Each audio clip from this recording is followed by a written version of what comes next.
আমি বারবার আপনাকে একটা কথা বলি, আপনার সুখে থাকতে ভূতে গিলায় কেন? আপনি ভালো আছেন, ভদ্র মানুষ, শিক্ষিত মানুষ, আমাদের দেশের গৌরব, আপনি ভারতের এজেন্ডা পালন করবেন কেন? এই গান বাজনা ভারতের কৃষ্টি কালচার সংস্কৃতি, এটা বাংলাদেশের মানুষের সংস্কৃতি নয়, এইটা আমাদের জন্য হারাম।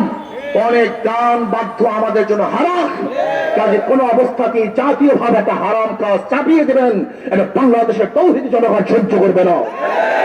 কাজে আসুন, আমাদের দাবি আজকে দুইটা। একটা হলো বাংলাদেশের প্রত্যেকটা প্রতিষ্ঠানের ধর্মীয় শিক্ষক এবং ধর্মীয় পরীক্ষা 100 মার্কের নিতে হবে। আপনি আইন রাখবেন যে ধর্ম শিক্ষা দেওয়া হয় কিন্তু পরীক্ষা নেবেন না। এই সমস্ত ধ্বজাদারি ধোঁকাবাজি আইন আমরা পছন্দ করি না। যেখানে ধর্মীয় কিতাব থাকবে, বই থাকবে, 100 মার্কের পরীক্ষাও থাকবে এবং তার শিক্ষকও থাকবে। আর বাংলাদেশের জনগণের উপরে এই 92% মুসলিমদের উপরে কোন অবস্থাতে গানের শিক্ষক চাপিয়ে দেওয়া যাবে না।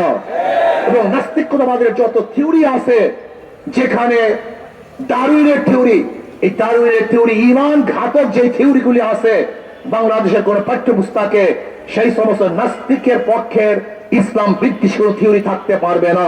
কাজে আসুন, এখন আমরা প্রতিবাদ জানাবো এবং যে সমস্ত ট্রান্সজেন্ডার সহ যে সময় হাবিজাবি আমেরিকার এবং পাশ্চাত্যদের থেকে আনা সংস্কৃতি আমাদের বাংলাদেশের মানুষ কোন অবস্থাতে সহ্য করবে না।